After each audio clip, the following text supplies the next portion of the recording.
ಕರ್ತವ್ಯಮಿತಿ ಯದ್ದಾನಂ ದೀಯತೆ ಉಪಕಾರಣಿ ದೇಶಕಾಲೇ ಚ ಪಾತ್ರೇ ಚ ತದ್ದಾನಂ ಸಾತ್ವಿಕಂ ಸ್ಮೃತಂ. ಯಾವ ಒಂದು ದಾನ ನಾವು ಯಾವುದು ಫಲಾಪೇಕ್ಷೆ ಇಲ್ಲದೆ, ಅಂದರೆ ಅವರು ವಾಪಸ್ ಕೊಡ್ತಾರೆ ಅನ್ನೋ ಒಂದು ಅಪೇಕ್ಷೆ ಇಲ್ಲದೇನೆ ಆ ದಾನವನ್ನು ಒಳ್ಳೆಯ ಕಾಲ ಮತ್ತು ಸಮಯ ನೋಡಿಕೊಂಡು ಒಳ್ಳೆಯ ಜಾಗ ಮತ್ತೆ ಅರ್ಹರಿಗೆ ದಾನವನ್ನು ಕೊಡ್ತೀವಿ, ಅದು ಸಾತ್ವಿಕ ದಾನ ಅಂತ ಹೇಳ್ತಾರೆ. ಈ ದಾನ ಅನ್ನೋದು ಅಧಿಕ ಮಾಸದಲ್ಲಿ ಅತ್ಯಂತ ಪುಣ್ಯಕಾರಿಯಾಗಿರುವಂಥ ಕಾರ್ಯ. ಇದು ಏನು ಅಂದರೆ ಔದಾರ್ಯ ಅಥವಾ ದಾನ ಕೇವಲ ನೈತಿಕ ಅಲ್ಲ, ಇದು ಒಂದು ಕಾಸ್ಮಿಕ್ನ ನಿಯಮ. ನೀಡಿದವರಿಗೆ ಸಮೃದ್ಧಿ ಮರಳಿ ಬರುತ್ತೆ ಅಂತ. ಈ ದಾನ ಸನಾತನ ಧರ್ಮದ ಅತ್ಯುನ್ನತ ಸದ್ಗುಣಗಳಲ್ಲಿ ಒಂದಾಗಿದೆ. ನಿಮಗೆ ಗೊತ್ತಿರೋ ಹಾಗೆ ಪುರುಷೋತ್ತಮ ಮಾಸ ಅಂದರೆ ಈಗ ಅಧಿಕ ಮಾಸದಲ್ಲಿ ಮಾಡಿದಷ್ಟು ಈಗ ಕಳೆದ 3 ವರ್ಷದಲ್ಲಿ ಆಗದೆ ಇರೋದನ್ನ ಈ ವರ್ಷ ಮಾಡಿದ್ರೆ ಅದರ ಪುಣ್ಯ 3 ವರ್ಷಕ್ಕೆ ಸೇರಿ ಸಮಾನವಾಗಿತ್ತು ಅಂತ ಹೇಳ್ತಾರೆ. ಈ ಪದ್ಮಪುರಾಣದಲ್ಲಿ ಆಹಾರ, ಬಟ್ಟೆ, ಎಳ್ಳು ಮತ್ತೆ ಪವಿತ್ರ ಗ್ರಂಥಗಳನ್ನ ಕೊಡಿ ಅಂತ ಪಟ್ಟಿ ಮಾಡ್ತಾರೆ. ಆಯುರ್ವೇದದ ಪ್ರಕಾರ ಈ ಸದ್ವೃತ್ತ ಅಂತ ಒಂದು ಆಚರಣೆ ಹೇಳ್ತಾರೆ. ಸದ್ವೃತ್ತದಲ್ಲಿ ದಾನವನ್ನ ಮಾಡಿ ಅದು ಒಂದು ಮುಖ್ಯವಾಗಿರೋದು. ಅದು ಯಾಕೆ ಅಂದ್ರೆ ಮಾನಸಿಕ ಆರೋಗ್ಯಕ್ಕೆ ತುಂಬಾ ಅಗತ್ಯ ಅಂತ ಹೇಳ್ತಾರೆ. ದಾನ ಮಾಡೋದ್ರಿಂದ ನಮ್ಮಲ್ಲಿರುವಂತ ಅಹಂಕಾರ ಕಮ್ಮಿ ಮಾಡಿ ಒತ್ತಡದ ಹಾರ್ಮೋನ್ ಅನ್ನ ಕುಗ್ಗಿಸುತ್ತೆ. ಇದು ಔದಾರ್ಯ ಅಥವಾ ದಾನ ಅನ್ನೋದು ಒಂದು ಸಾತ್ವಿಕ ಗುಣ. ಅದು ಮಾನಸಿಕ ಕಾಯಿಲೆಯ ಮೂಲವಾದ ಅಹಂಕಾರ ಕಡಿಮೆ ಮಾಡೋದ್ರಿಂದ ಅದರಿಂದ ಮುಕ್ತವಾಗಿರೋ ನಾವು ನಮ್ಮ ಮನಸ್ಸು ತುಂಬಾ ಹಗುರವಾಗುತ್ತೆ, ವಿಸ್ತಾರವಾಗುತ್ತೆ ಹಾಗೂ ಶಾಂತಿಯುತವಾಗುತ್ತೆ. ಇದು ನೇರವಾಗಿ ಭಾವನಾತ್ಮಕ ಯೋಗಕ್ಷೇಮವನ್ನು ಸುಧಾರಿಸುತ್ತೆ.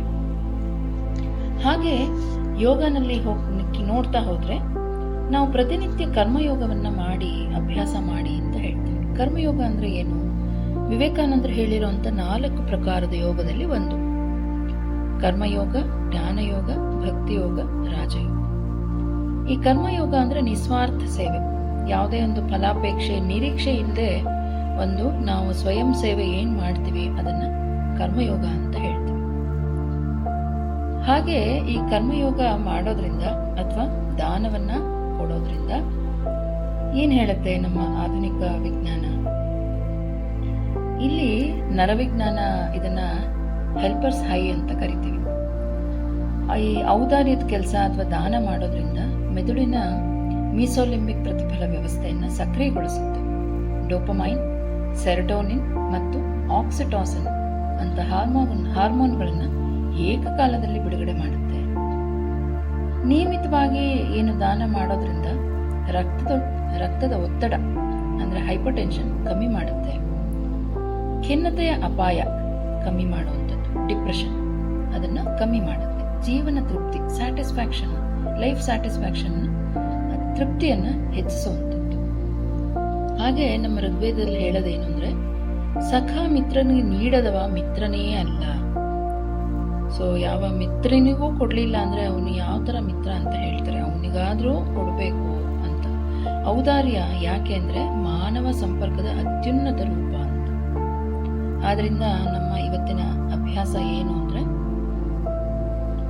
ಏನಾದ್ರೂ ಇವತ್ತು ದಾನ ಮಾಡುವಂಥದ್ದು, ಆಹಾರ, ಬಟ್ಟೆ ಅಥವಾ ನಮ್ಮ ಸಮಯ. ವಸ್ತುಗಳಿಂದ ದಾನದ ಒಂದೇ ಅಲ್ಲ, ನಮ್ಮ ಸಮಯ ಹಾಗೂ ದಯೆಯ ಮಾತು, ಒಳ್ಳೆಯ ಮಾತುಗಳನ್ನ ಆಡೋದ್ರಿಂದ ಮರಳಿ ಯಾವುದೇ ಒಂದು ನಿರೀಕ್ಷೆ ಇಲ್ಲದೆ ಅದನ್ನ ಮಾಡಬೇಕಾಗಿರೋ ಒಂದು ಪ್ರಕ್ರಿಯೆ. ಸಾಧ್ಯವಾದರೆ ಯಾವುದೇ ಒಂದು ದಾನ ಮಾಡಬೇಕಾದ್ರೆ ಅನಾಮಧೇಯವಾಗಿ ಮಾಡಿ ಅಂತ ಹೇಳ್ತಾರೆ.